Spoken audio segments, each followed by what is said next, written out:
Buenas tardes. Buenas tardes. Hoy Buenas ingresé, tardes. Buenas tardes. Hoy ingresé como a las 3 de Buenas la tardes, tarde. doctora. Estuve esperando y tratando, y entonces se me iba. Y hace como 3 horas que estoy acá para evitar inconvenientes. Bueno, fíjense, ¿no? Las ironías del destino, porque hoy toda la presencialidad se ha suspendido por cuestiones climáticas, todo ha pasado a la virtualidad. Así que bueno, esto demuestra lo importante que es la conectividad, cuando las inclemencias del tiempo no nos permiten estar cerca, y si las inclemencias del tiempo siguen siendo una constante, vamos a tener que tener buena conectividad todos, vamos a tener que tener un gran asesoramiento y unos grandes soportes electrónicos, toda vez que sin duda hoy es un derecho humano. Pensemos hoy toda la gente que queda por fuera, no ya de la educación universitaria, sino de la educación en general, por esto de la conectividad. Hay miles y millones de personas en nuestro país que queda por fuera de la educación. Así que en homenaje a esa situación y a aquellos que no pueden estar, vamos a tratar de dar la mejor clase.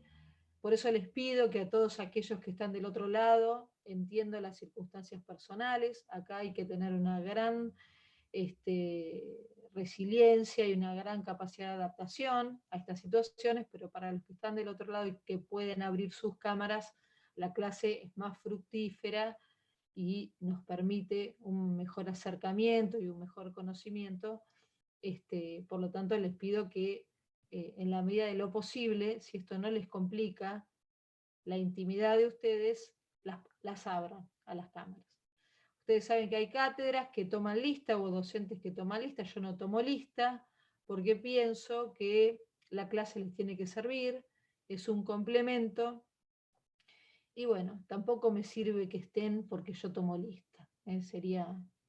Sería para mí poco significativo. Así que bueno, en la medida que puedan, que no les cause incomodidad personal, hay gente que está con el celular, bueno, valen los esfuerzos de todos y comprendo absolutamente todo, así que no se preocupen, no, simplemente para que sea más interactiva la clase, ¿no? Mejor para todos, siempre uno participa más cuando ve al otro.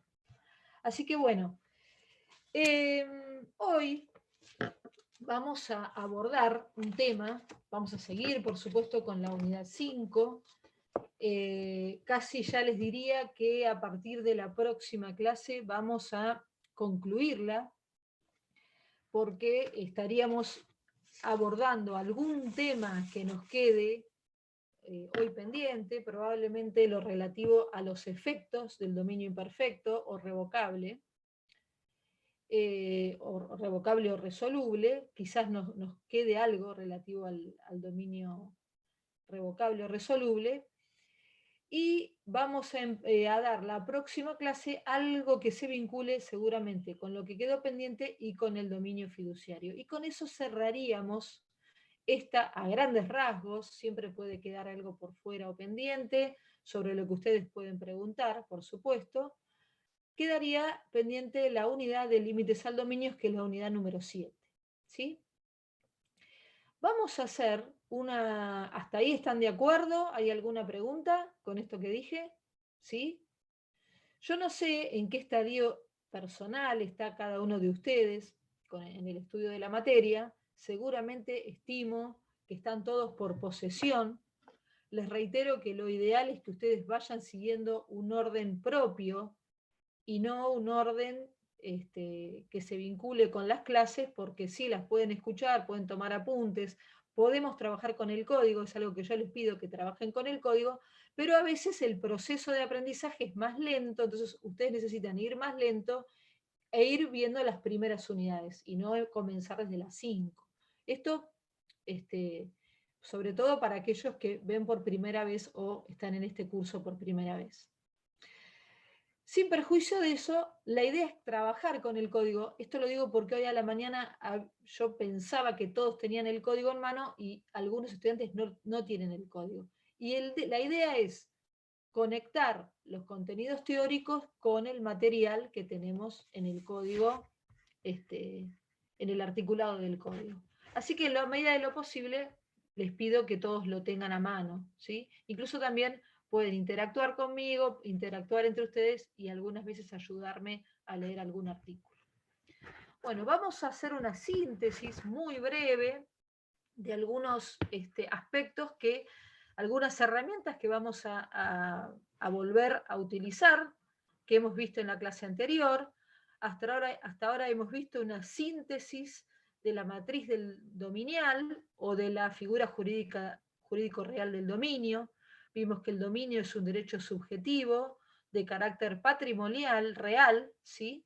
Es la matriz más o el tipo real más emblemático dentro de la nómina del 1887. Vimos que es el más robusto en cuanto a sus facultades. Vimos que el artículo 1941 habla de ese dominio pleno o perfecto, ¿sí? Y vimos que los caracteres del dominio, en términos genéricos, han sido enunciados por la doctrina como que se identifican con el dominio es absoluto, es exclusivo y es perpetuo, ¿sí?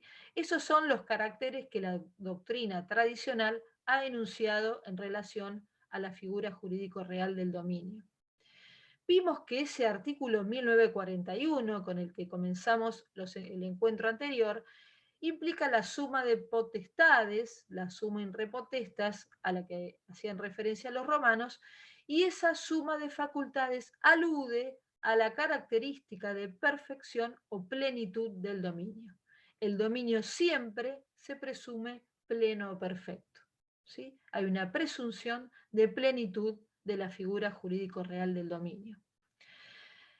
En principio vamos a hacer de nuevo, y es algo que prácticamente es muy reiterado en el marco de las clases, referir a la absolutez, porque ese primer carácter no aparece bajo esa denominación en la legislación vigente, se ha omitido el término absolutez y no aparece en el proyecto de unificación del Código Civil y Comercial vigente.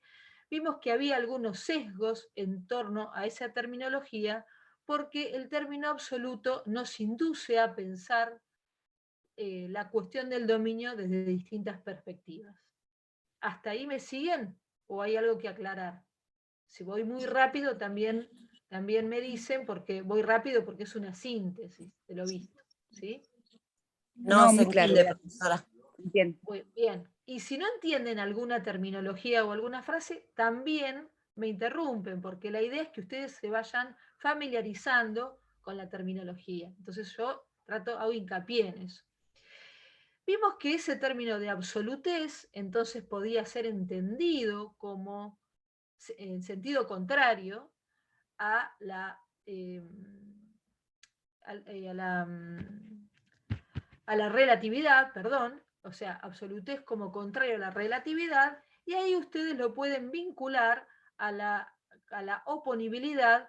Los derechos reales son oponibles erga omnes, todos los derechos reales son oponibles erga omnes, por supuesto que el más emblemático también, y hay otros derechos cuya oponibilidad es relativa o interpartes, que son los derechos creditorios u obligacionales que ustedes ya conocen, ¿sí? Vimos también que la absolutez es sinónimo de plenitud, y esto es lo que hoy nos va a interesar, sinónimo de plenitud o perfección del dominio. Esto es que el dominio es pleno cuando reúne la mayor cantidad de potestades, esto es que su titular ejerce el derecho más amplio y más extenso que una persona puede tener sobre una cosa. Es decir, el derecho de uso, el ius utendi, el derecho de poder de disfrute o de goce respecto de la cosa, y el derecho a poder disponer jurídica y materialmente de la misma. Esto está todo enunciado en el 1941 que vimos. También vimos que el término absolutez podía ser tomado como sinónimo de abuso, y ese es justamente lo que el legislador no solamente en el código actual, sino que también en el código velezano, bibliografía que se vincula con esto es la que yo les acerqué a través del correo que Elina Otero tan gentilmente les remite a ustedes y colabora conmigo en a veces pasar el material en PDF. Elina, te agradezco. Esa concepción de considerar la absolutez del dominio dentro de ciertos límites no es algo propio de la ley 17711 y también, obviamente, del Código Civil actual, que en el artículo 1941 refiere que el derecho real de dominio es ejercido de acuerdo a los límites genéricos y genéricos que vimos y específicos que vamos a ver, sino que también estaba reconocido por el propio codificador, siguiendo la postura que yo les acerqué de Bustamante Alsina en el artículo 2000, la nota, perdón, al 2508. Es decir, que la absolutez como sinónimo de abuso no tiene cabida en nuestro sistema jurídico, ni en el derogado ni en el actual. ¿Sí? Y por último, la absolutez como sinónimo de destino. Yo no recuerdo si esto lo habíamos dicho, pero tiene la posibilidad el titular de dominio de atribuirle, modificar el destino a las cosas. Tanto Hayton como Gatti, ¿sí? Dos autores referentes en el área de los derechos reales, sostienen esta posibilidad de cambiar el destino, pero Hayton siempre agrega que esa posibilidad de mudar o mutar el destino de la cosa siempre debe estar ejercido dentro de los límites del sistema, ¿sí? Los límites genéricos y los límites del sistema. De modo que la absolutez como abuso, como sinónimo de abuso, como sinónimo de prerrogativas ilimitadas, no tiene cabida en el sistema actual. ¿Sí? Ahí tienen el material que les dejé en ese sentido. Estoy rememorando lo que vimos en la clase anterior, otras construcciones modernas de la doctrina nos hablan no solamente de los caracteres de la absolutez, de la exclusividad y la perpetuidad a los que hicimos referencia, sino nos habla de otros principios. Esto lo aclaro porque un estudiante en algún momento lo preguntó en la clase anterior. Estos no son caracteres lo que voy a enunciar, sino que la doctrina moderna los denomina como principios. Y me estoy refiriendo al principio de elasticidad del dominio, ¿sí? Y esto se va a vincular con lo que va a ser, lo que vamos a ver en el desarrollo del curso, que es el dominio desmembrado, el principio de elasticidad, que es la posibilidad que tiene la figura del dominio de contraerse o ensancharse en la medida que coexistan otros derechos reales. Vamos a ver un ejemplo. Yo soy titular de dominio de un inmueble, tengo un dominio que no es pleno, porque hay una facultad, que es la facultad de disposición, que se ve, digamos, afectada por existir respecto de mi dominio un gravamen como puede ser el derecho real de hipoteca. ¿Me siguen? Yo tengo mi dominio hipotecado. O sea que no es pleno ni perfecto, porque hay una carga real que es la hipoteca, ¿sí? Pero potencialmente, por ese principio de elasticidad, que es una construcción de la doctrina moderna, ese principio de elasticidad cancelada a la hipoteca vuelve a lograr su plenitud o perfección. Esa posibilidad entonces de contraerse y de ensancharse en la medida que van aumentando o disminuyendo las cargas reales. Quiere decir que puede haber coexistencia de derechos reales de distinto tipo, puede coexistir el dominio con el usufructo, puede coexistir el dominio con la hipoteca, el dominio con la servidumbre o el dominio con la superficie. Lo que no puede haber, ¿sí?, por el principio de exclusividad del dominio, es dos titulares del derecho real de dominio, porque en su caso, si tuviésemos una titularidad doble, estaríamos en presencia de la figura del condominio. ¿Sí? ¿Hasta ahí me siguen? Es una síntesis muy, muy apretada, pero... Perdón, doctora, Sí, la pero- figura ¿Quién me habla? yo, Sí, Elida Laura. Élida, sí. La figura de, me quedé sin la última palabra. Cuando estaba hablando, no puede haber doble titularidad. No puede haber. Usted y yo, Elida, no podríamos ser ambas titulares de dominio, porque en todo caso lo que va a haber, si somos, sería un condominio, ¿sí? Pero no puede por el mismo derecho real, o sea, por el dominio, haber dos titulares de dominio. Automáticamente habría una incompatibilidad por ser de la misma especie y se estaría configurando el tipo real del inciso B del 1887. ¿Sí? Profesora, Sí. una consulta.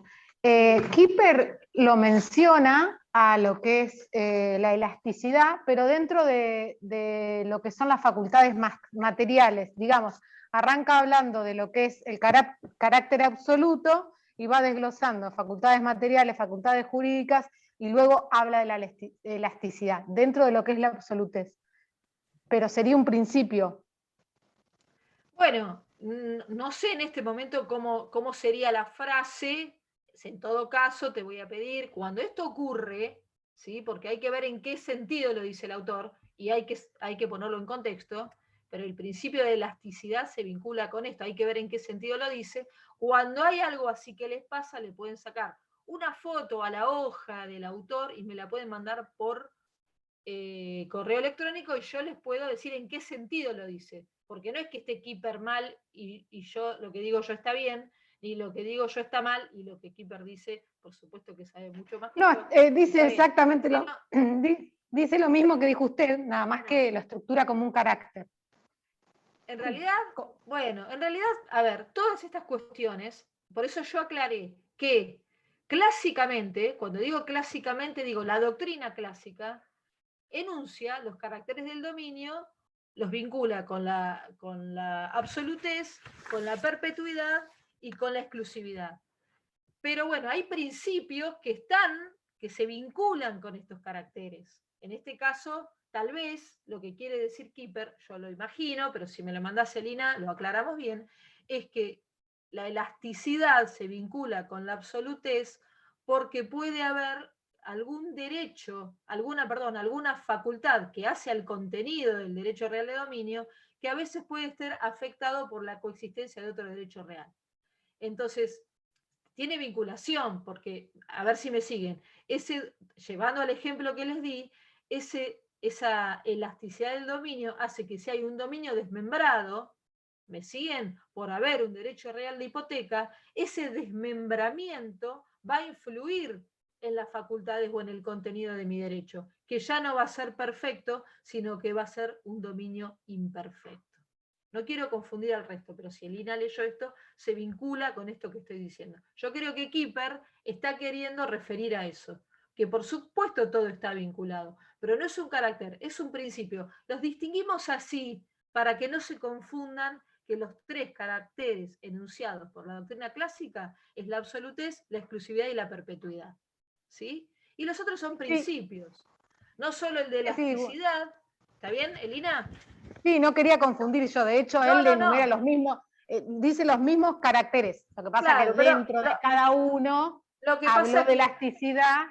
Pero... Bueno, porque tienen vinculación, es correcto, porque tienen vinculación. Pero esto de los principios es una elaboración de la doctrina moderna, ¿sí? Que por supuesto los traemos y nos sirven para comprender, porque son muy gráficos. Si yo les estoy diciendo el dominio se ensancha, es robusto, bueno, ahora me ven acá por la pantalla, pero se ensancha, es robusto cuando es pleno, es robusto, es fuerte.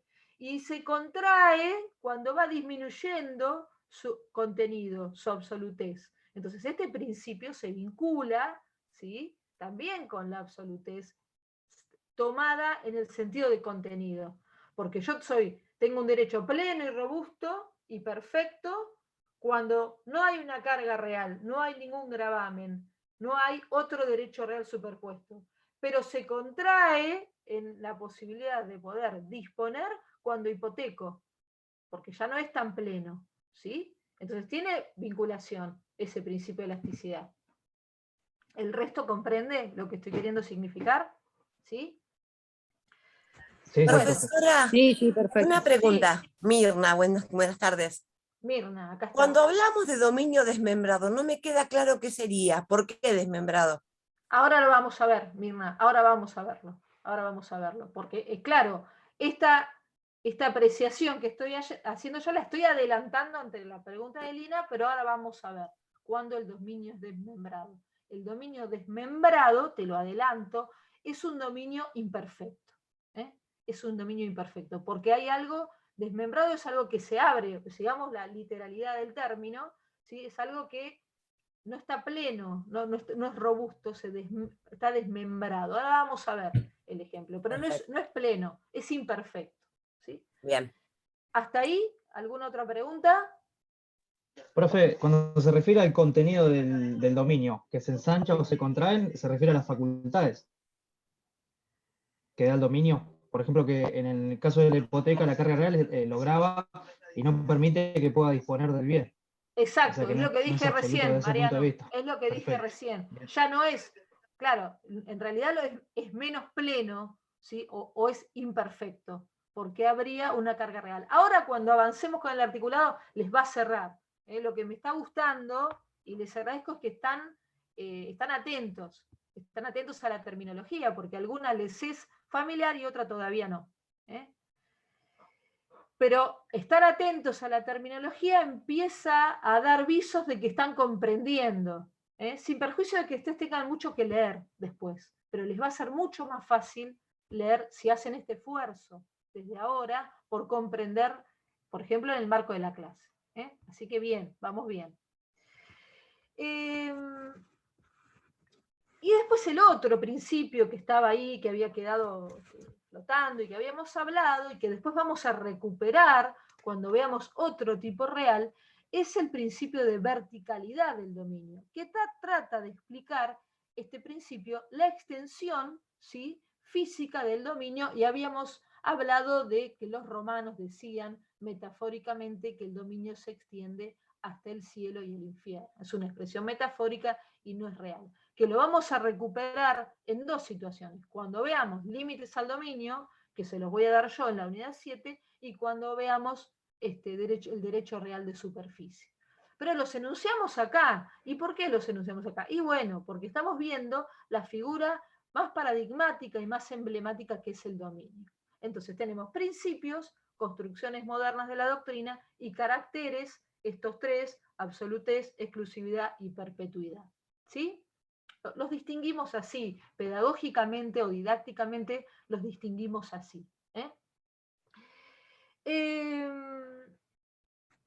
Bueno, la absolutez entonces se vinculaba con la suma de facultades del artículo 1941, la exclusividad con la no coexistencia de dos titulares de dominio, o sea, de dos, no puede haber una coexistencia de dos titulares de dominio de la misma, o sea, del mismo tipo o especie, esto para la pregunta que hizo Élida, ¿sí? Y también cuando hablamos de la exclusividad, hablamos de la posibilidad de exclusión, ¿sí?, que nos otorga el derecho del dominio, toda vez que tiene distintas derivaciones, esta facultad de exclusión. Una tiene que ver con la facultad de excluir a terceros, ¿sí?, que pretendieran tener injerencia sobre mi derecho real de dominio. Esta es una facultad que no es solamente del tipo real de dominio, sino que es propia de todos los derechos reales que se ejercen por la posesión, ¿sí?, de excluir a terceros de la figura. La posibilidad de excluir a través de la remoción de objetos, ¿sí? Y vimos, por ejemplo, el ejemplo caso del garage, cuando hay un auto que obstruye el acceso a mi dominio, que tengo la posibilidad de removerlo, que sería algo así, vimos como una situación en la cual la ley me permite hacer justicia por mano propia y en todo caso acudir a poder remover ese objeto, vamos a suponer que es otro auto que me obstaculiza el acceso, cuando los auxilios de la justicia llegaran demasiado tarde. Lo que no puede haber es un exceso. Eso me acuerdo que lo habíamos dicho, en el ejercicio de esa exclusión.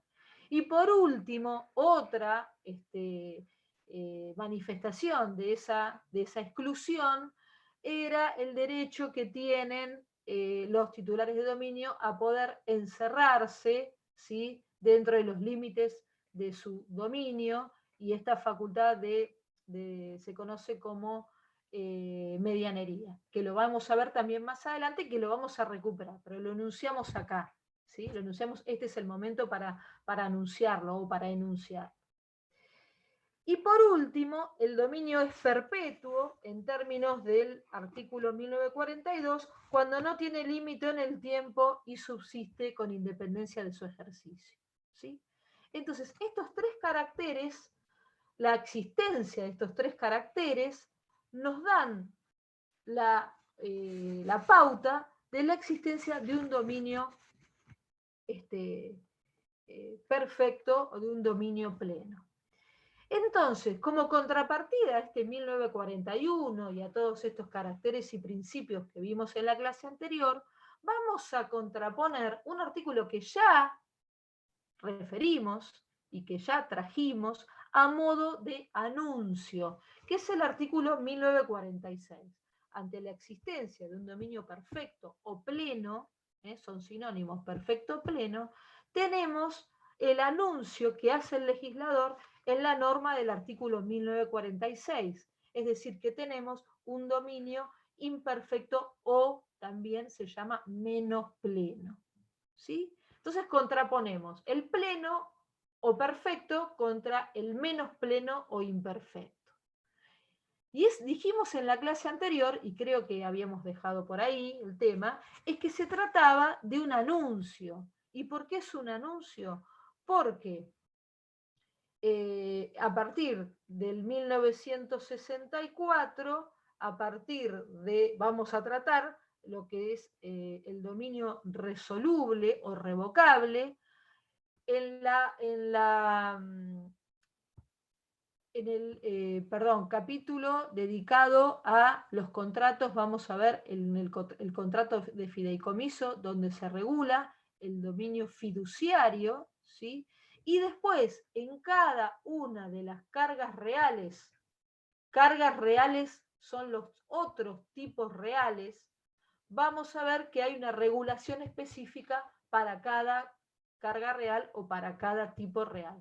Que sobre eso vamos a avanzar ya después del primer parcial, ¿sí? Porque hasta este parcial queda comprendido la unidad de dominio, ya con dominio entra para la segunda parte, ¿sí? Entonces, vamos a ver recién todas las que son las cargas reales o lo que es el dominio desmembrado. Particularmente lo vamos a ver, lo vamos a enunciar acá, pero lo vamos a ver en profundidad para la segunda parte del curso, ¿sí? Ahora vamos a enunciar qué es.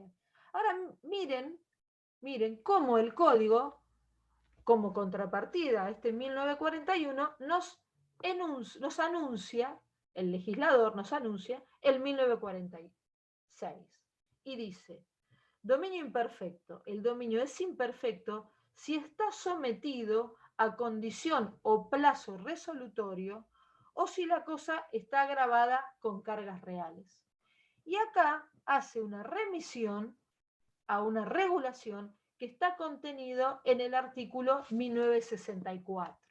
Es un anuncio que hace hasta este momento el legislador, pero nos tenemos que remontar al artículo 1964, donde vamos a empezar a tratar, hoy sí, ya entrando en el tema del día, recuperamos lo anterior, con el supuesto del dominio imperfecto que trata el capítulo 3 del libro cuarto, ¿sí? Que es el dominio imperfecto. Y miren lo que pasa. Les dice, supuestos de dominio imperfecto. 1941 tenemos el perfecto. Ahora vamos al imperfecto.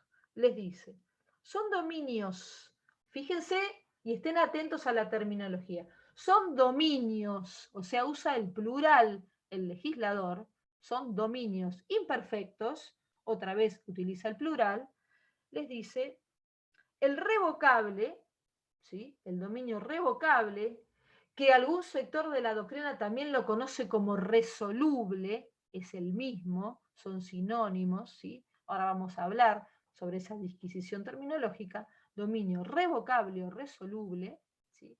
El dominio fiduciario es otro tipo de dominio imperfecto, y el dominio desmembrado, ¿sí?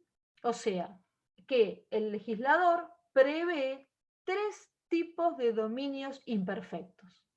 Hoy nos vamos a referir al dominio revocable, al dominio fiduciario, vamos a concluir el dominio revocable en el próximo encuentro, vamos a empezar el fiduciario y el dominio desmembrado lo vamos a ir viendo vamos a enunciar y vamos a ver de qué se trata, pero lo vamos a estudiar, lo vamos a ir estudiando en particular en cada uno de los tipos reales que le sigue a la figura del dominio, ¿sí? Entonces, vamos a decir qué es, pero vamos a ir, su tratamiento viene después de este primer bimestre, ¿sí? En particular. Cuando vemos cada uno de los tipos, de los 13 tipos, aparte de la figura jurídico real del dominio. Entonces, vamos a ver, recuperando esos 3 caracteres enunciados por la doctrina clásica, que esos caracteres a veces están afectados. Y en la medida que están afectados, se desvanece, la idea de dominio perfecto, ¿sí? Y surge la idea de dominio imperfecto, ¿sí? Porque hay algo que está afectando a esos 3 caracteres clásicos. Vamos a ver cómo es esa afectación. Hay algo que pasa que hace que perdamos esa característica de dominio perfecto o pleno. Se pierde la plenitud, se desvanece la plenitud porque hay una afectación a uno de esos caracteres esenciales, ¿sí? A esos 3 caracteres esenciales. Tanto el dominio revocable como el dominio fiduciario afectan a la perpetuidad, ¿sí? O sea, el carácter clásico afectado es la perpetuidad. Y el dominio desmembrado o grabado, hoy creo que no me acuerdo quién preguntó, una de las chicas acá que había preguntado, bueno, ahora se me fue el cuadro, no me acuerdo quién era, pero si está en línea, sabe, hoy preguntó, no entiendo esto del desmembrado. El desmembrado o grabado con una carga real es el supuesto que yo les puse. Tengo el derecho real de dominio, pero está grabado con una carga real que es la hipoteca. Tengo el derecho real de dominio, pero he constituido una servidumbre. Son todos supuestos de desmembramiento de esa plenitud de facultades que supone el dominio pleno o perfecto. ¿Me siguen? Cada desmembramiento va a dar lugar a un derecho real. ¿Siempre hay desmembramientos? No. A veces hay desmembramientos que son temporarios, porque yo hipotequé mi casa para terminar de pagarla, pero cuando cancelo la hipoteca, tenía un dominio desmembrado que recobra su plenitud, ¿sí? O, por ejemplo, establezco una servidumbre de paso con mi vecino, ¿sí? Entonces no tengo un dominio pleno porque hay una facultad que está siendo coartada por esa servidumbre que coexiste con mi derecho real de dominio. Ese es el dominio desmembrado o grabado, ¿sí? O el usufructo. Una persona se reserva la nuda propiedad, es decir, es el titular de dominio, pero coexiste con la figura del usufructo. Esto es parte de la vida real de todos los días. Es decir, el desmembramiento es parte de la cotidianeidad, tanto la plenitud como la posibilidad de desmembramiento. ¿Qué carácter afecta, profe? ¿Qué carácter afecta el desmembramiento? Bueno, el desmembramiento justamente va a afectar la absolutez, ¿sí? en cuanto a contenido, ¿sí? Porque piensen, por ejemplo, hoy, y fíjense que estamos girando siempre en torno a lo mismo. Si yo soy titular de Derecho Real de Dominio e hipoteco, hoy un alumno preguntó, creo que me parece que era Mariano, se llamaba Mariano, el estudiante. Sí, yo, profe. Acá estás, Mariano. Pasa que el cuadro ahora te tengo abajo. Mariano dijo, se estaría afectando la posibilidad de disposición. Entonces, la absolutez como contenido estaría afectando mi facultad de disponer jurídicamente de la cosa porque existe una hipoteca. La estaría afectando, estaría limitando, porque eso no es lo mismo tener un inmueble pleno, ¿sí? Que un inmueble hipotecado, no es lo mismo, ¿sí? Esa afectación sería a la absolutez y concretamente a la facultad de disposición. ¿Hasta ahí me siguen? ¿Ven cómo juega esto de la plenitud y de la perfección y de la imperfección del dominio? Es eso, es la coexistencia que a veces hay de otros derechos reales que graban o bien que se coexisten con mi derecho real de dominio. El fiduciario tiene un régimen específico, que lo vamos a ver, y hoy vamos a ver el dominio revocable. ¿Sí? ¿Hasta ahí alguna pregunta? ¿Seguro? Estamos bien entonces. Bien.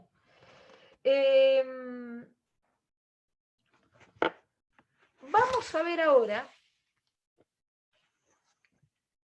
cuántos tipos. Una pregunta surge en el seno de la doctrina o puede surgirles a ustedes.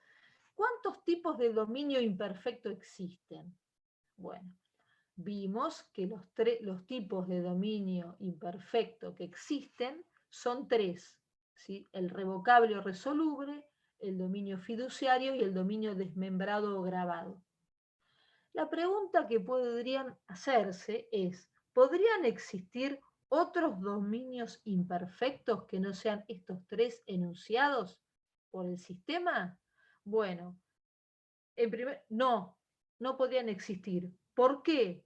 Porque justamente entra dentro de lo que es el numerus clausus, que no solamente se vincula con la nómina del 1887, sino que también se vincula con el artículo que les habla de la estructura de los derechos reales, que es el artículo 1884. Es decir, que no podrían constituirse otros dominios imperfectos que no sean los enunciados sistémicamente por el Código Civil y Comercial, en el marco de este sistema. ¿Hasta ahí me siguen? ¿Sí? Es decir, son esos los dominios imperfectos y no hay otros. Son esas tres clases. No podrían crearse otros diferentes porque estaríamos vulnerando el numerus clausus. ¿Por qué yo juego un poco con esto de llevarlos y traerlos? Primero porque se concentran, los tengo más... percibo que se esfuerzan por comprender. Segundo, porque la clase tiene que ser productiva para ustedes. Y tercero, porque estas formas o estas variaciones yo las extraigo de la experiencia previa y las extraigo de las preguntas que les van haciendo en los exámenes orales. Entonces, a veces estas modificaciones que uno va haciendo sobre las clases nuevas que va dando, tiene que ver porque les queremos proporcionar todos los elementos. Y a veces les preguntan estas cosas y les vuelven a preguntar por ejemplo, el numerus clausus, no solamente, porque casi siempre vinculan el numerus clausus con la nómina. Entonces recitan la nómina de los derechos reales. Pero es muy importante el 1884, que se refiere a la estructura, que se refiere a la regulación de los derechos reales, que se refiere a la Constitución, a la modificación, al contenido. Es muy importante. Pregunta de examen seguro. Siempre es una pregunta de examen. Porque está ese sesgo de pensar que el numerus clausus es el número cerrado, que son los tipos reales, que este tema de la taxatividad legal, de que antes eran 7 y de ahora son 14, y que siempre es la ley quien regula o genera nuevos tipos. Pero se repara muy poco, ¿sí? En esto de la estructura, del contenido y de los elementos y demás, que es el 1884, que es una manifestación del números clavos. Recapitulando, a veces nos salimos un poquito de lo central. Recapitulando, vamos a hablar del dominio revocable. Yo les dije que existía un sector de la doctrina que denomina al dominio revocable como resoluble. Y se hace esa disquisición terminológica porque, según un autor, que es Alterini, esta disquisición tiene que ver con que hablar de dominio resoluble, que no es la terminología que sigue en principio el Código Civil y Comercial, porque el Código Civil y Comercial nos habla de dominio revocable, ¿sí? Tiene mayor rigor científico, tiene mayor rigor jurídico, ¿sí? Y esta es la línea que siguió Freitas en el esbozo y que siguió el proyecto del 98 de unificación civil y comercial, que finalmente no fue ley. Seguía la denominación resoluble. Mismo ocurrió estas disquisiciones o precisiones o afinamientos semánticos, porque ustedes ven, ¿y cuál es la importancia de esto? Bueno, esto se hace en el ámbito de la doctrina, en el ámbito de la ciencia jurídica, se afinan conceptos terminológicos porque tienen semánticamente un significado distinto. Esta misma situación de afinar conceptos ocurrió ya con la figura de los límites al dominio, que vamos a ver próximamente, donde el legislador originario, Vélez Sarsfield, hablaba de restricciones. Y ustedes ven que el legislador actual habla de límites y no habla de restricciones. ¿Por qué? Porque restricciones nos daba la idea de menoscabo y límites nos da la idea de estar íncito en el reconocimiento del derecho. Lo otro parecía la restricción parecía un menoscabo. En cambio, la idea de límite es finito, semánticamente lo que estamos diciendo, está íncito en el contenido. Ahora ocurre lo mismo con la figura del dominio revocable o resoluble. Alterini les dice, técnicamente tiene mayor rigor hablar de resoluble porque decir revocable, dice el autor, nos da la idea de que esa presumible revocabilidad puede inducir a pensar, ¿sí?, al intérprete o a ustedes o en el marco de la academia, a pensar que el transmitente revocante, ahora vamos a ver quiénes son los sujetos, y vamos a verlo con ejemplos para que lo entiendan, el transmitente revocante tiene un poder superior, como si fuera su voluntad poder revocarle al otro el dominio transmitido. Vamos a suponer que está Lorena, que la veo acá en pantalla, y yo. Yo soy la transmitente revocante, le transmito mi dominio, ¿sí? Decir que es revocante, que yo soy el transmitente revocante, nos puede inducir a pensar que yo cuando quiero, que es mi voluntad, poder revocar a Lorena ese dominio transmitido. En cambio, hablar, dice el autor Alterini, de dominio resoluble, esto ya venía de Freitas, reitero, nos da la idea de que hay algo que pasa, que no depende de mi voluntad, que va a resolver ese dominio que es resoluble. No sé si me siguen. Es decir, pareciera como que hay un derecho superior del transmitente revocante cuando en realidad no lo hay. Va a ocurrir algo que vamos a ver ahora qué es ese algo que va a ocurrir, que hace que ese dominio sea un dominio resoluble o revocable, siguiendo la terminología del código. Pero estas son precisiones finas, terminológicas o semánticos, que forman parte de la construcción de la doctrina. Lo cierto es que el código en el sistema actual les habla de dominio revocable. Y cuando les tomen la evaluación, les van a preguntar sobre el dominio revocable. Pero si algún docente le dijera, y el resoluble, porque es partidario de esa postura, ustedes tienen que saber que existe sinonimia más allá de la precisión o el afinamiento semántico que hacen los autores, ¿sí?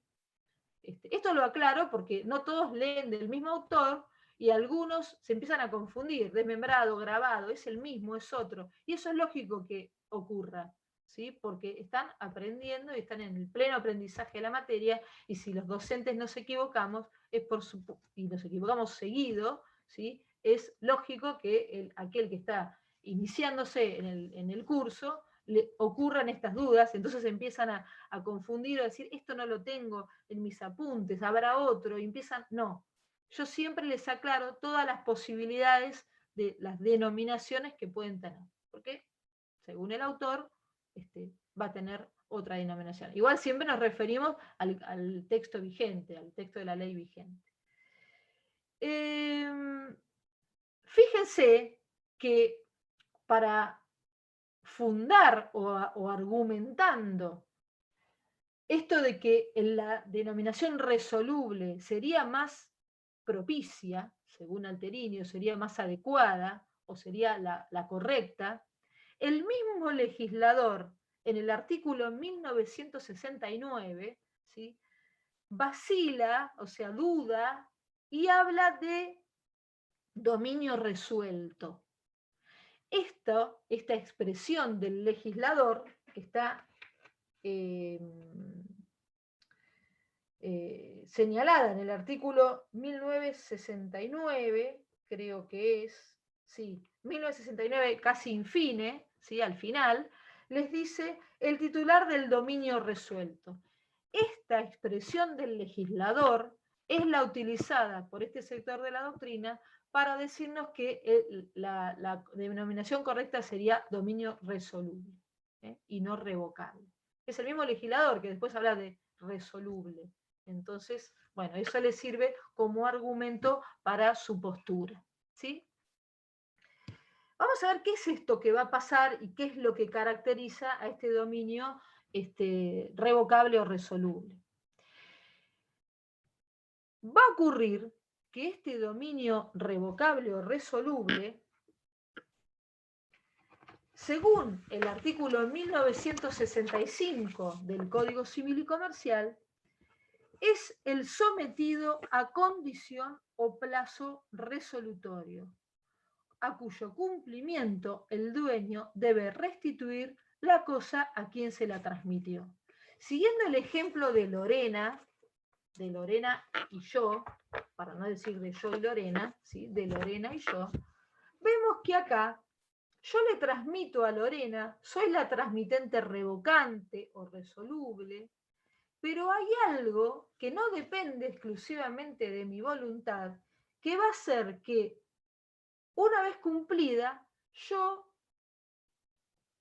Lorena me deba restituir la cosa. Y eso que puede estar o no puede estar, o sea, que es accidental, es la existencia de lo que ustedes conocen como modalidades de los actos jurídicos y que han visto en Derecho Civil Parte General, modalidades de los actos jurídicos, que no es ni más ni menos que el plazo y la condición. Conceptos, tanto el plazo como la condición, que tenemos que recuperar, ¿sí? Cuando digo recuperar es refrescar, volver a traer, sacar de nuestro disco rígido, ¿sí? Y si no lo recordamos, tenemos la obligación de ir a buscarlo, porque si no, pasan cosas como esta en el marco de la evaluación. Les dicen, ¿qué es un plazo? Les dan un ejemplo, les dice, ¿eso qué es? ¿Un plazo o una condición? Y empiezan, no, es una condición, porque no sabemos si va a ocurrir. ¿Y cuál es? Que llueva. ¿Y qué es que llueva? ¿Condición? Y no, es plazo. Perdón, empiezan todas esas discusiones teóricas, todo porque no tienen claro cuáles son las modalidades de los contratos y cuál es la diferencia entre plazo y condición. Para refrescar esto y para recuperar estos conceptos previos, vamos a ir al artículo 343, ¿sí?, capítulo 7 del libro primero, estamos en parte general, donde tienen la distinción entre condición, artículo 343, y plazo, artículo 350. Son modalidades, ¿sí?, que tienen los actos jurídicos y que esas modalidades del plazo o condición en el dominio revocable están dispuestas expresamente, en principio, están dispuestas expresamente por las partes. ¿Dónde van a pactarlas? Dijimos en los actos jurídicos, van a estar pactadas en el marco regulatorio del contrato, ¿sí? Van a pactarlas, van a expresar. ¿Puede ser un pacto de retroventa, profe? ¿Por ejemplo? Podría ser. Ahora después vamos a ver ejemplos. Ahora vamos a ver ejemplos, porque con el ejemplo siempre se entiende mejor, ¿sí? Pero sí, Mariano, está bien.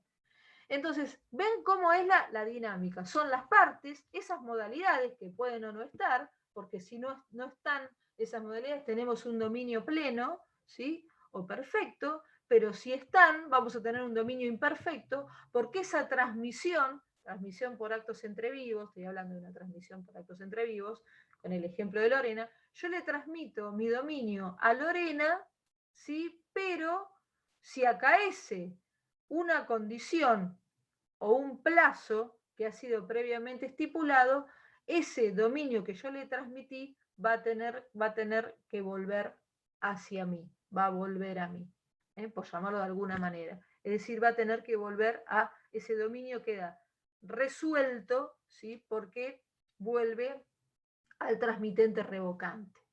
Ahora, a medida que avanzamos, les va a ir cerrando si hay puntas o algunas aristas que quedan sin comprender, lo van a ir comprendiendo. Y si no lo comprenden, me preguntan. No me detengo acá a preguntas porque me interesa avanzar, pero volvemos a recapitular. ¿Quiénes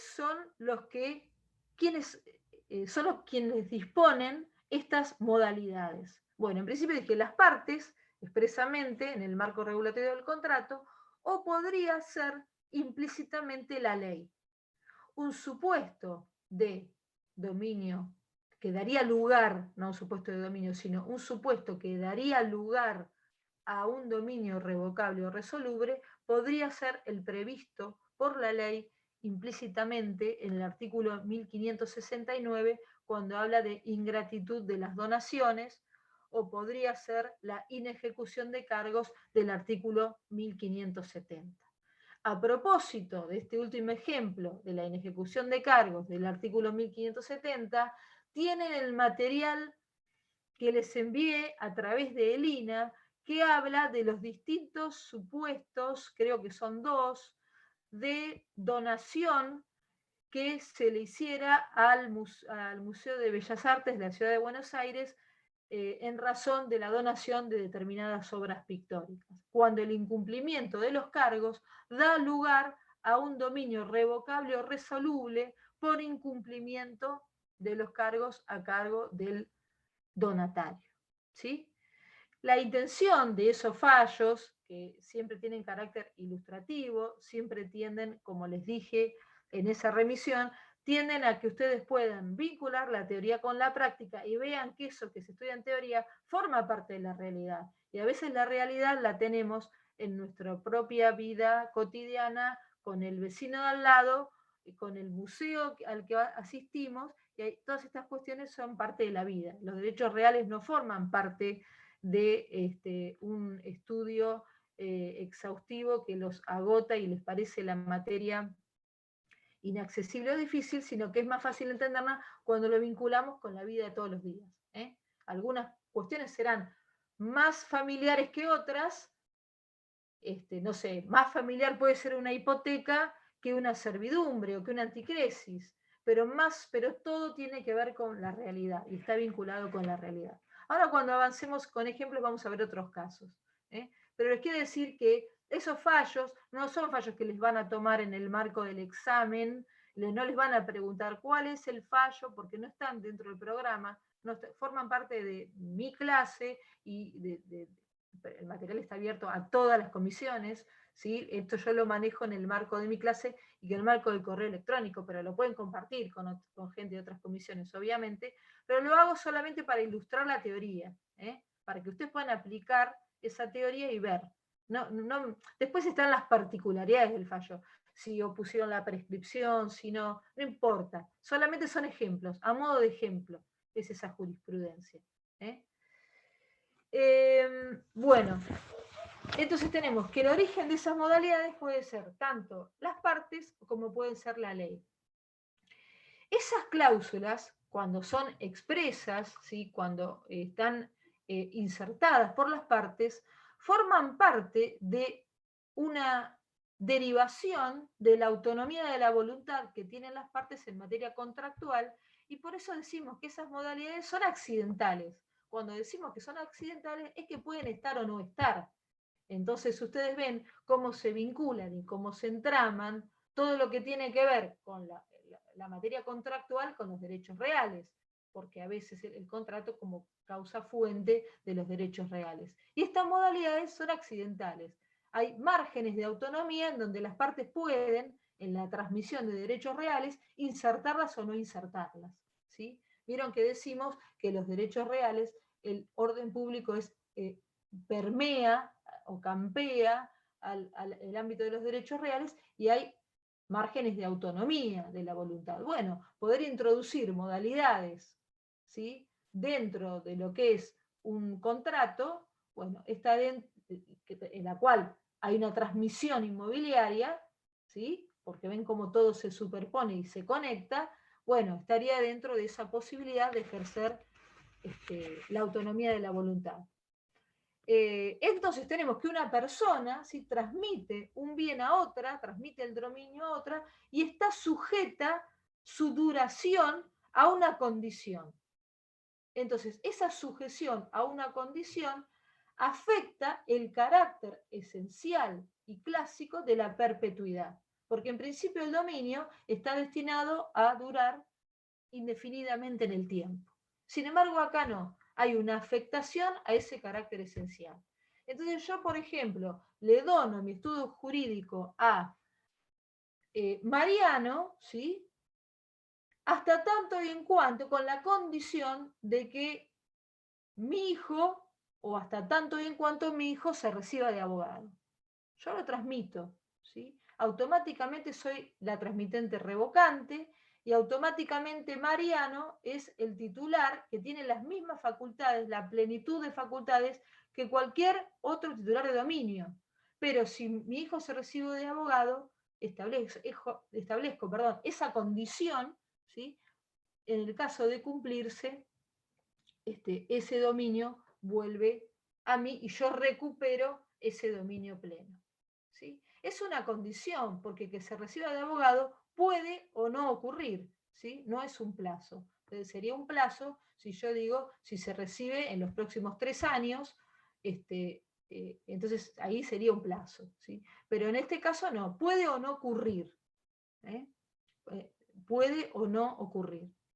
También podría decir si llueve, y sería un plazo incierto, porque no sabemos cuándo, pero inexorablemente va a llover, y esperemos que pare, porque hace varios días que está lloviendo, y es pandemia, Zoom, y este tiempo nos bajonea, así que esperemos que termine. Pero sabemos que tenemos, lo bueno es que ahora esta incertidumbre está ganado por los avances de la tecnología, y sabemos que mañana va a salir el sol.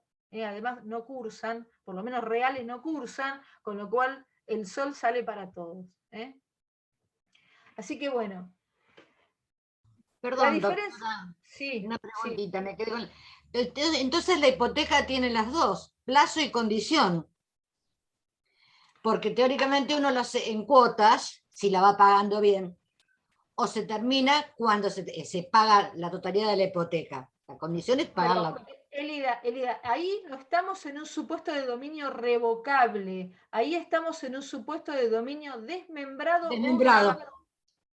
Sí, entendí. ¿Sí? Sí, sí, sí. Acá estamos, el dominio resoluble. ¿Qué es resoluble? Que se resuelve. Se resuelve, Que esa sí, sí. transmisión se resuelve o se revoca.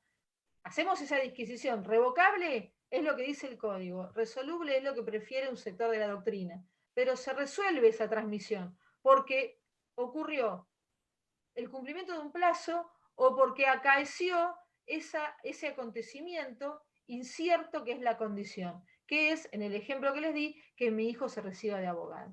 ¿Sí? Gracias. Sí, Que sí, puede sí. o no ocurrir, porque por ahí no se recibe. Entonces, ¿qué pasa? Hasta ahí Lo otro entra dentro de la otra categoría de dominio imperfecto, Elida. Hasta ahí comprenden, por supuesto que esto que estoy diciendo, ¿no? Tiene la pretensión de que ustedes con esto concluyen el estudio del tema. Yo los inicio en el estudio del tema, los trato de motivar, les doy jurisprudencia, les explico, les cambio, les mezclo los autores, ¿sí? Pero ustedes van los protagonistas de esto son ustedes con el estudio del tema.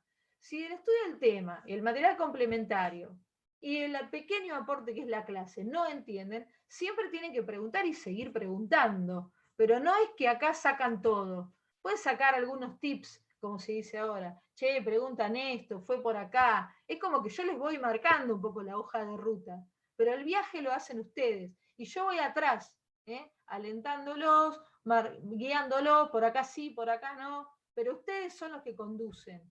¿Sí? Esto porque algunos piensan que la clase es todo. No algunos estudiantes, algunos docentes también piensan que su clase es todo. Y no es así. No es así. Yo voy diciendo, por ahí no, Elida, porque te fuiste a la otra mano, te fuiste, ¿entienden? Eso es lo que yo voy haciendo, voy mediando, soy la guía, nada más. Por supuesto los autores saben más que yo, y lo que tratamos es de juntos ir aprendiendo estos temas. Bien, ¿qué más? De todas las cosas que anoté que les quería decir. Bien. Voy tirando hojas y acá se me va llenando de hojas de síntesis. La única limitación que van a tener las partes, y esto es importante, para introducir no el plazo, pero sí estas condiciones, son las limitaciones del artículo 344. ¿Sí?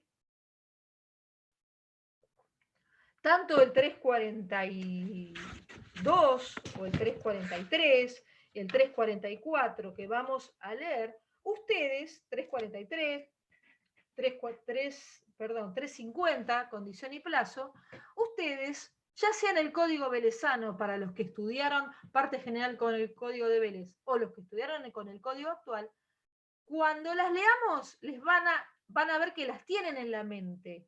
Y las recuperamos, porque en la mente está todo lo que aprendieron. No está tan fresco a veces, pero los traemos y van a ver que las saben. Está todo permitido, todo tipo de condición está permitida.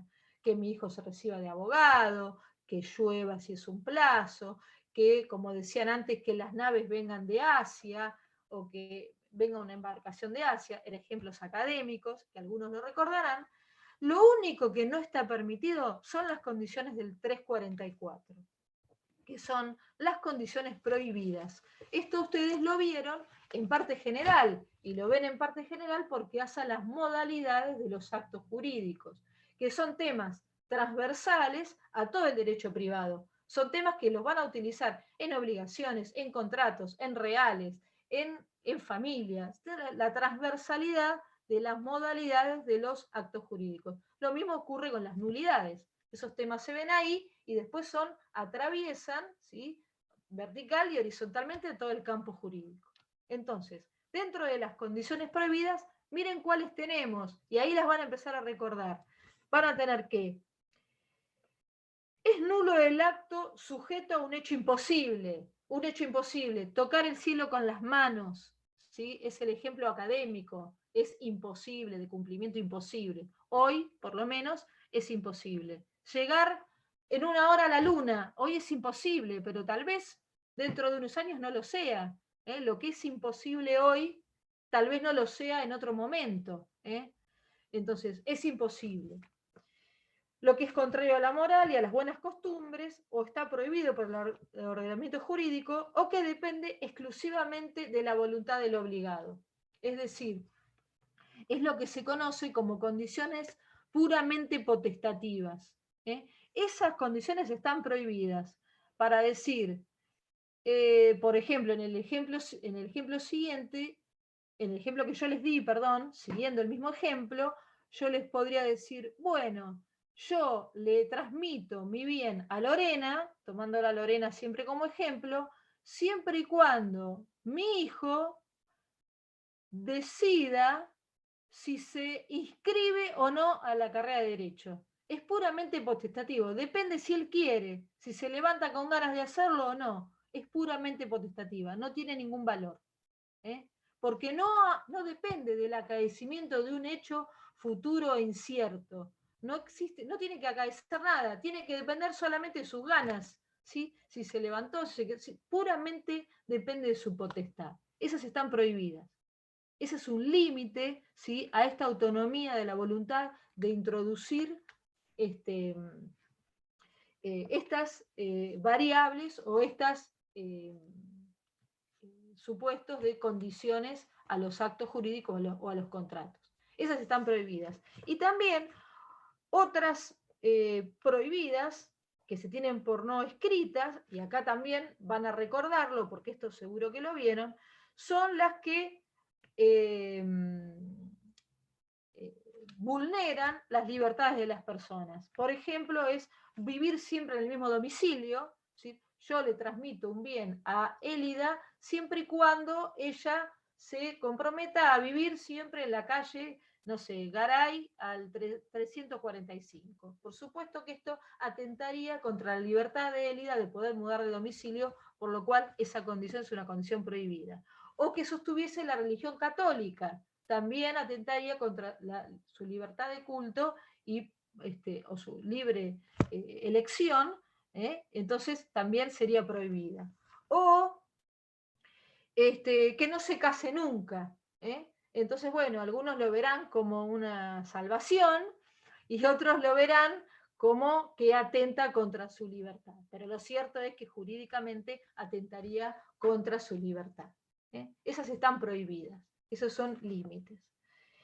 Ven cómo todo el derecho se empieza a conectar y tenemos que traer lo que sabíamos permanentemente y tenemos que volver a eso. Háganlo cuando estudien solos, y si aparece algo que tiene que ver, como hoy enunciaron por ahí, el pacto de retroventa o alguno de esos temas que vieron en contratos y no los recuerdan, recupérenlos y vuelvan a verlos, ¿sí? Lo hacemos acá en la clase, pero vuelvan a verlos. Vamos a ver algunas categorías a propósito del comentario que no me acuerdo si era Mariano. Uy, no sé qué toqué acá. Desea eliminar a Yamila. No sé, no voy a eliminar nada porque... Ahí está, Yamila. No sé por qué me apareció eso en la pantalla. Pero bueno, no te eliminé. Vamos a ver algunos supuestos o categorías de cláusulas que podrían llegar a generar la resolución del dominio. Bueno, una situación que podría generar la resolución o daría lugar a un dominio revocable es lo que se conoce como el pacto comisorio, que es la resolución por incumplimiento que ustedes vieron en contratos, legislada por el artículo 1083 y siguientes del Código Civil. El supuesto del pacto comisorio es que aquella persona que cumplió puede, ante el incumplimiento del otro, pedir la resolución del contrato. Esa sería una situación que daría lugar a un dominio revocable o resoluble. Daría lugar a un dominio revocable. Otra es el pacto de retroventa. Es una cláusula accidental, el pacto de retroventa, que creo que esto es a lo que hoy refirió Mariano, o el estudiante que intervino. El pacto de retroventa es una cláusula accidental por la cual el vendedor se reserva la facultad de recuperar la cosa vendida. Vamos a un ejemplo, porque con ejemplos entendemos mejor. Yo tengo una casa, ejemplo hipotético, y al lado tengo un terreno vacío, que es mío también. Entonces yo le vendo a Ariel Greco, que está acá. Le transmito esa propiedad. Pero, porque necesito dinero y se la vendo. Pero en realidad estoy especulando con que la municipalidad me apruebe un proyecto para yo poder construir un edificio. Entonces, establezco una cláusula por medio del cual, o un pacto de retroventa, por medio del cual, si la municipalidad me aprueba el proyecto, ese dominio transmitido a Ariel, ¿sí?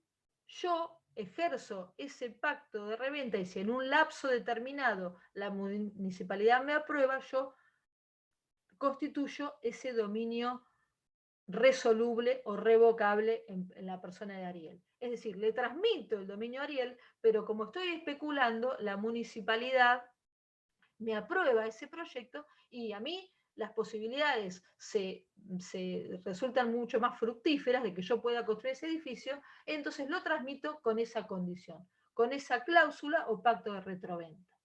Ariel sabe esto, ¿sí? Ariel conoce esta posibilidad, asume, está dentro del alea de ese contrato, la existencia de esa cláusula, y entonces yo tengo la posibilidad de recuperar aquello que yo le vendí. De modo que en ese caso habría un supuesto, daría lugar a un supuesto de dominio revocable o resoluble. ¿Cuál es la condición? El acontecimiento incierto, que la municipalidad apruebe ese proyecto. Puede o no aprobarlo. Y ahí está ese acaecimiento de ese hecho o de esa condición que puede o no ocurrir, digamos. Si ocurre, bueno, y si no, Ariel consolida su dominio pleno o perfecto, si es que esa condición se frustra o excede el plazo legal, que ahora vamos a ver cuál es, porque hay un plazo legal. ¿Sí? Ese sería un ejemplo, el pacto de retroventa. Y el otro ejemplo, donde podría dar a un lugar dominio resoluble o revocable, es el pacto de reventa. Acá el que se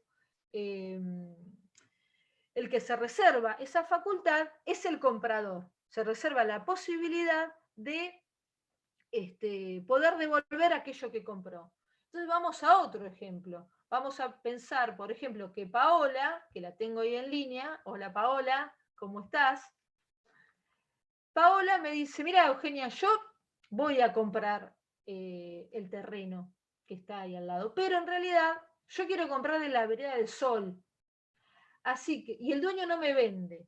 Así que yo te voy a comprar a vos, pero me voy a reservar a través de un pacto de reventa la posibilidad de que si en determinado tiempo el vecino de enfrente no me vende del lado de la vereda del Sol, son ejemplos hipotéticos, yo me reservo la facultad de devolverte aquello que compré. Yo lo conozco a eso, acepto eso y sería perfectamente válido. La posibilidad de que Paola, como compradora, se reservara esa eventualidad de devolver, si ocurre ese acontecimiento, ¿sí?, futuro e incierto, que es la condición de que la vecina de la vereda de enfrente venda, ¿sí?, bueno, ella podría ejercer ese pacto de reventa, ¿sí? Otro supuesto, ¿entienden el ejemplo?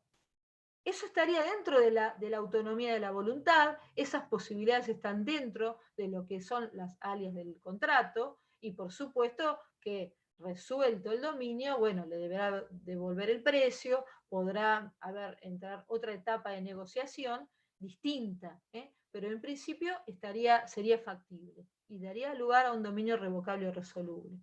Otro supuesto es la supernacencia de hijos, es decir, por ejemplo, cuando yo dono, ¿sí?, un determinado bien, porque no tengo hijos, pero si después, ulteriormente, nace un hijo mío, la condición de la supernacencia está prevista en el 1569 y daría lugar a un dominio revocable o resoluble. El nacimiento posterior, esa es la supernacencia, de un hijo daría lugar a ese dominio revocable que se resuelve o se revoca. Pero en realidad se resuelve. Fíjense que ahí el código dice resuelve, no dice revoca, porque no depende de la voluntad del transmitente, depende de ese acontecimiento futuro incierto que es esa condición, porque que yo tenga un hijo puede ser factible o no, no va a depender pura y exclusivamente de mi voluntad. Otro supuesto es la inejecución de cargos, y acá sí me remito a la jurisprudencia de la Corte, en el caso de las obras pictóricas, cuando lo que se había vulnerado es la no exhibición de las obras, que creo que habían mudado de lugar en algún momento, no estaban exhibidas. Es decir, No le habían puesto el nombre de la sala. El nombre de la tampoco. sala, claro. el nombre de la sala, hay un montón. Hay dos, eran dos Paola. fallos. Claro, eran Sí. dos fallos. En uno, Eran dos. claro, en uno el tema era la violación a dos cargos, porque era el nombre de la sala y además que las obras las habían expuesto en la Casa de Gobierno, no recuerdo que en otro lado. Claro, andaban Igual- deambulando por ahí. Claro, que no podían. Igual, viste, en esa le hicieron lugar, confirmaron la prescripción liberatoria. Sí, Así claro, que, bueno, ahí funcionó por otra, porque por el sí, tema de la prescripción, por eso yo decía. Pero a mí lo que me interesa no es tanto si prosperó o no prosperó, sino que vean ustedes en ejemplos sí. prácticos, y por eso trato de darles muchos Sí, estaba ejemplos. bueno. Ustedes en el marco de la evaluación les van a preguntar, bueno, el dominio, entonces es muy probable, y los que han cursado o desistieron o vuelven a cursar por X motivo, saben que a veces al revés, les ponen el ejemplo y ustedes refieren a la teoría, o a veces les piden que ilustren lo que están diciendo con un ejemplo. Eso ocurre cuando a veces no son claros, o les dicen, por ejemplo, ¿qué se te ocurre? Pero en un marco de absoluta intención de ayudarlo siempre. Existe muy buena predisposición, y en eso les quiero transmitir la tranquilidad, ¿sí? De que siempre cuando se preguntan ejemplos o cuando hay mucha insistencia con algo, siempre es la intención de ayudarlos. No le tengan miedo a la oralidad, porque si hay algo que se ha ejercitado mucho es la paciencia y la intención de ayudarlos. No hemos tenido muchos desaprobados. Si eso es lo que se fijan en las estadísticas, y están pendientes de eso, que no estén pendientes de eso, estén pendientes de lo que ustedes saben. Pues son todos mitos, hay muchos mitos. Pero quiero decirles y transmitirles esa tranquilidad. Que en realidad la evaluación es una conversación, y que es una conversación que tiene que estar dotada de dos cosas: de contenido jurídico y de terminología jurídica. Eso desde la primera clase se los vengo diciendo. Contenido y terminología, tecnicismo, no tecnocracia, pero sí tecnicismo. ¿Qué más? Importante, estas modalidades deben constar en el título, ¿sí? A efectos de ser conocidos por los terceros. Claro que si se trata de una transmisión de un inmueble, esto fácilmente vamos a tener constancia en el título. Ustedes saben que en los inmuebles la formalidad es ad solemnitatem y debe instrumentarse por escritura pública, con lo cual va a ser muy fácil de identificar estas modalidades que expresamente deben tener constancia en el título. Cuando se trate de muebles registrables, ¿sí? Para la oponibilidad a terceros, vamos a suponer que se trata de un auto, la inscripción ahí es constitutiva. Ustedes todo esto no conocen mucho todavía, se vincula con la publicidad, entonces va a tener que estar inscrito, ¿sí? Pero de eso nos vamos a referir un poco más adelante, no los quiero complicar demasiado con esto ahora. Sí decirles, y ya para no aburrirlos, un par de cosas más, y seguimos el próximo encuentro, es que el plazo máximo de esas condiciones o esos plazos es de 10 años. La ley establece un plazo legal, aquí es un plazo legal, máximo de 10 años. Esto es por el artículo 1965. ¿Sí?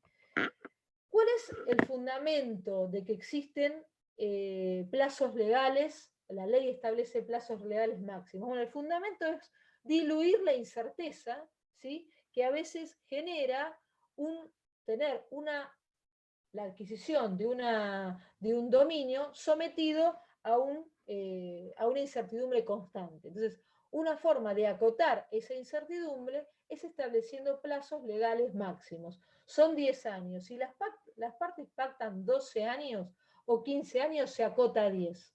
¿Sí? Siempre se reduce a 10. Porque podrían llegar a pactar, por desconocimiento, un plazo mayor. ¿Por qué son improrrogables? Es decir, ¿por qué? Porque forman parte del orden público, ¿sí? Que hace a nuestra materia y que no es susceptible de ser vulnerado. Hace a la estabilidad de las relaciones dominiales, a las relaciones de dominio, ¿sí? Y bueno, acota esa incerteza.